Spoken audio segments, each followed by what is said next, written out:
Now the field agent Ali Reza గారు. Bigg boss తర్వాత నాగార్జున గారితో ఇలా యాక్ట్ చేసే అవకాశం దక్కింది మీకే మొట్టమొదటిసారి.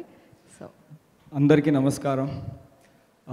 ఇవాళ నేను ఇక్కడ ఈ స్టేజ్ మీద నాగార్జున గారు పక్కన కూర్చోవడం ఈజ్ అ ప్రెస్టీజియస్ థింగ్ అనుకుంటున్నాను. నేను నాగార్జున గారు ఎంతోమంది కొత్తోళ్ళకి అవకాశం ఇచ్చారో మా అందరికీ తెలుసు.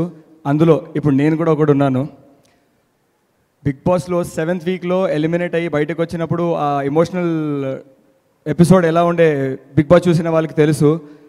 ఆ టైం నేను స్టేజ్ మీద ఒక బాధతో ఏడుస్తూ ఉంటే Nag sir came up to me and asked me, did you expect this? నేను అన్నా, no sir, I did not expect that I will get eliminated.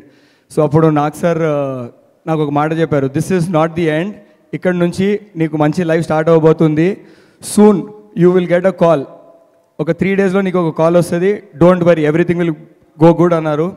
Nagarjuna garu recommended Solomon sir for this role.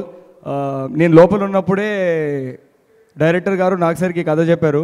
So ఈ role కోసం Nag sir చెప్పారు, ఈ role కోసం అలీ రజా అని ఒక అబ్బాయి బిగ్ బాస్ హౌస్లో ఉన్నాడు, when he will come out will ask him to do the role అని చెప్పి సార్ సజెస్ట్ చేశారు. So thank you very very much sir for suggesting me for this role. I will never forget this for life.